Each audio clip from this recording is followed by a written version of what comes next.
welcome back to my channel. Today's video is going to be the eyeshadow palette tag. This one was created by Allie and also Samantha Marsh. They did a collab and I saw their video and I was like, I need to film this because it looks like so much fun. So they initially got this idea off of TikTok. Like if you've seen this video going around, it's like show your biggest palette, your smallest palette, that whole thing. That is what I'm going to be doing in today's video. This is actually really fun to pull out all of these palettes and to just think about what I would pick for the different answers. So let's go ahead and start the tag. I will have Samantha's video along with Allie's video down in the description box, so make sure to check there to check out their videos. But the first question on here is show your newest palette. So this one is actually from Pop Beauty. I just got this one yesterday. So it is a newer palette to me. I actually haven't even got to try it out yet or anything. I was thinking about going in and showing you guys one of the palettes like I've been testing out, but technically this is my newest palette. So actually, like I said, just got this one. It looks really pretty. So here are a couple of swatches of this one. I'm not really going to do swatches of stuff. I don't know why I'm swatching this. Probably because I haven't tried it. I'm like, let me swatch it. But here are a couple of those swatches there. But yeah, this is my newest palette. I don't really have much to say about it since I haven't tested it out yet. The next question is to show your oldest palette, and my oldest palette in my collection is my Urban Decay Naked 2. This is my first ever like high-end eyeshadow palette. I remember getting this one and I thought I was like hot stuff because I had an expensive palette. It's definitely well loved. I used this so much when I first got it. Here's what the inside of it looks like. I feel like these naked palettes were such staples for so many people. I can remember just like searching on YouTube different makeup looks with this and there was just like hundreds of videos. I feel like everyone had these palettes. I never got the original naked one, or I did get it, but I got it way later on. I actually just skipped right to the 2 because I feel like this was my tones. It has some cooler tones in here. And I just love this palette. I keep it, even though I shouldn't because it's so many years old at this point, but I keep it just for kind of just like nostalgic reasons, because as soon as I bought this one, I actually found YouTube videos because I was searching to see like tutorials, and that's kind of how I got started into like beauty and how I decided to start my channel too. So a lot of nice sentimental feelings behind this palette, so I'll probably hold on to that one forever. The next question is to show your most expensive palette, and it is actually a Natasha Denona palette. I feel like this is going to be a lot of people's answer for this question in particular. I did not purchase this at full price though, I will say that, because I still haven't been able to bite the bullet and actually purchase a Natasha Denona palette. This wouldn't have been the one I would have chose if I were to pick a palette from her, but I did get this one in a Beautylish bag a couple years ago. I think it was not this past year, but the year before, and I was so beyond excited about that. But here is the inside of the palette right here, and this one is called the Lila palette, I believe is how you say this one. So it's just a really pretty like purple palette. It has some neutrals in here, some pinks in it. I really enjoy the little flap that they have here that has the names on. I think that's a nice touch on these. The mattes in here are really nice. The shimmers aren't like amazing. I still feel like I could have gotten the same look out of a lot of other palettes that I have with this one, so not my favorite, and you guys will see in one of the upcoming questions. I'm going to talk about this palette again because anyways, let's go ahead and move on to the next one. So the next question here is going to be your most affordable palette. And I've seen a lot of people talking about these bite-sized palettes from e.l.f. and saying how these are the most affordable.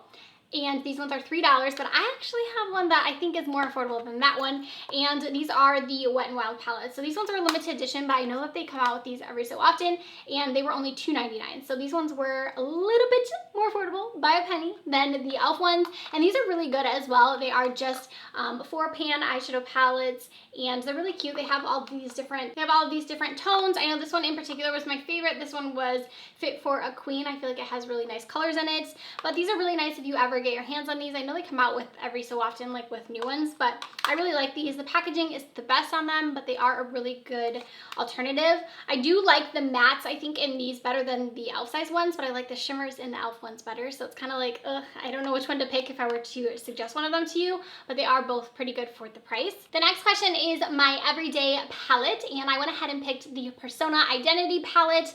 This has been a favorite of mine for so long. I feel like I was talking about this palette way before I feel like Persona was even on the map.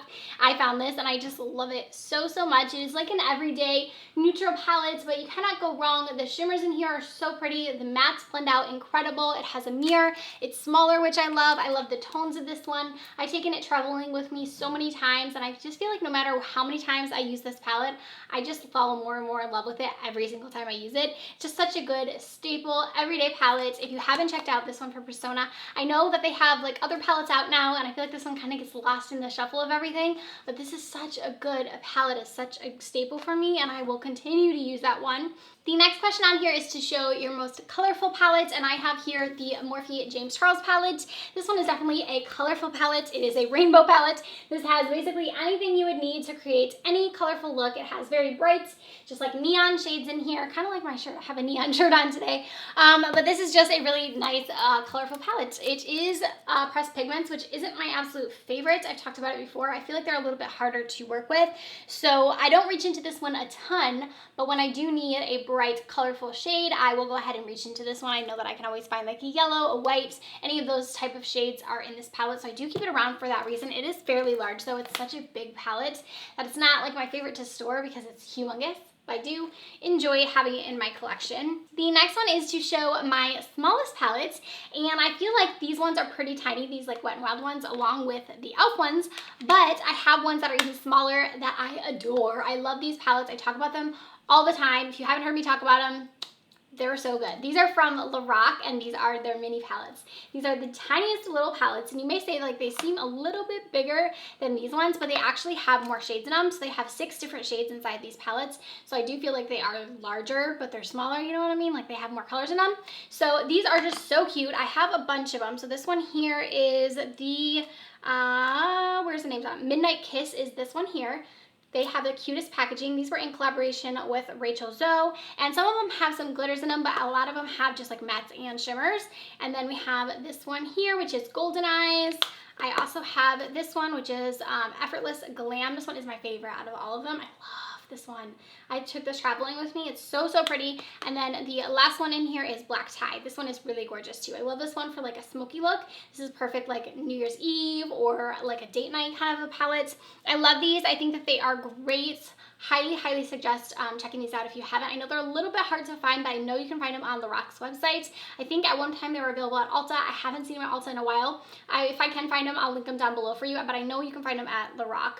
I highly, highly recommend these. I think they're great. Okay, and then it says show your biggest palette. So technically the James Charles palette is my biggest palette, but I thought since I already showed that one, I'll actually show this one. This one is from Wet n Wild. It's the exact same size. You would say this could be a dupe. A lot of people were saying that. This is their WNW palette. It's pretty close to the James Charles palette. The only thing that's different about this one is it doesn't have those larger pans in it. It does have more shades. So technically this one is bigger than the James Charles one because it does have a few more colors in here. It is colorful as well, so I guess this one could go for my most colorful palette too. But the formula of this one is really nice. I really like it. And I almost want to say some of the shimmers are a little bit more foiled in here than they are in James's palette. I like them both. I think they're great, but this one I know was a little bit more affordable than the James palette. I couldn't find the link to this last time I tried, but I'll try to see if I can find it again. I think this one might have been limited edition, but I'm going to try to link most of these palettes down below that I'm talking about. Okay, and then the next one is show your palette with your best memory, and that is going to be the Modern Renaissance from Anastasia Beverly Hills.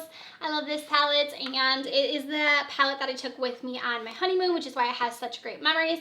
I feel like this was the only palette I took with me, and I just remember like getting ready for like our little dinners. We went to St. Lucia for my honeymoon, and we'd always kind of get dressed up and go to like the dinners. You had to have like a certain dress code and everything, and so I would always just do my makeup with this palette. It just has such great memories. I've actually hit pan on this shade right here, which is Burnt Orange. I love that shade. This one right here is another one of my favorites. I just really love this palette, and it has so many just great memories with it. It had a brush. I just feel like this was easy to take traveling with me. It had a mirror, and I will forever probably hold on to this palette for that reason, just because it has so many great memories tied to it. The next one is to show a palette that is worth the hype, and I would say it's this one here from Dose of Colors. This is the Friendcation palette. This one is in collaboration with Desi and Katie, and actually this one was one that I debated on not getting. I was kind of on the fence about it because I didn't really get too much use out of their other eyeshadow palette they had. I think it was called like the Girls or something. It was like a little quad. I didn't love that one, so I was like, I don't know that I need to get this one. It was quite expensive. I want to say it was like a $50 palette, I think.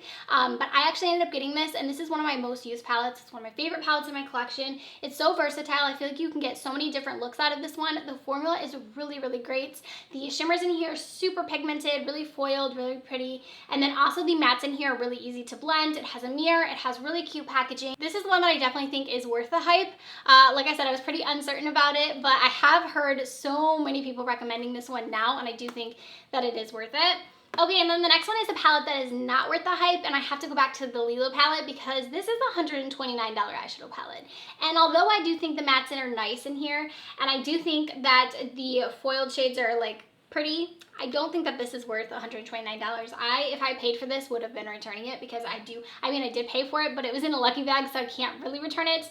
I think if I would have bought this like at Sephora, I would have returned it just because it's not anything special. Like, I don't think that this is worth the price tag on it, which I was disappointed with because I've been hearing forever about Natasha Denona. I was so excited. I was like, this is going to be life-changing, and I just really didn't feel it. I know a lot of you guys have mentioned that I need to try another one of her palettes because this one isn't necessarily the best one from her, so I do need to try another one. But for me, this one, it wasn't my favorite, and I definitely wouldn't pay the $129 for it. That's expensive. Okay, and then we have a favorite palette from a favorite brand. I chose the Going Coconuts palette from ColourPop. ColourPop has some of my absolute favorite eyeshadow palettes. I have so many in my collection that I love, and this one is just one of my favorites from them. It's a neutral palette that I just feel like I can get so many great looks out of this one. It's an everyday palette for me. It has a mirror. I love how small and compact it is. It has this shimmer in it that I absolutely love. This one is called Palm Reader, and it's like one of their Super Shocks, so it's just like a wet foiled look. I love this one on the lid. I also love this one for the inner corner. I just think it's a great palette. I think everyone needs it in their collection if you are into like neutral tones. It's so great. It performs great, and it's pretty affordable. Like this, I think is $12. So I mean, you can't really go wrong with the price on that one, and you can't go wrong with ColourPop's shadows in general. I think they have some of the best formula for the most affordable price. And then the last one is going to be my most used palette, and for this one I wasn't really sure because technically I have used this one a lot, the Modern Renaissance. I have used quite a few pans in here, but I think probably my most used one in my collection is actually my Jaclyn Hill palette. When I first got this one, I just used it so much. I haven't really reached into it lately, but I have like really gotten down on a few of these pans.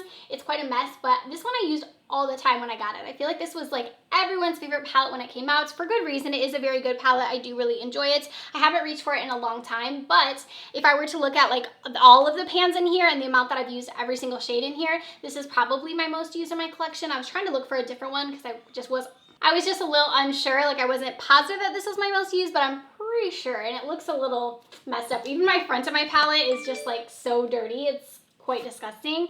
But after that one, that is going to do it for this eyeshadow palette tag. I hope you guys enjoyed seeing this look into my eyeshadow palette collection. I am still working on a full collection for you guys. I know a lot of you have been requesting that ever since I did my tour video. So that is still coming. I promise very soon I will do a whole eyeshadow palette collection. But thank you guys so much for watching. Again, I will have Allie's video along with Samantha's video down in the description box. Thank you again, and I'll see you in my next video. Bye, friends.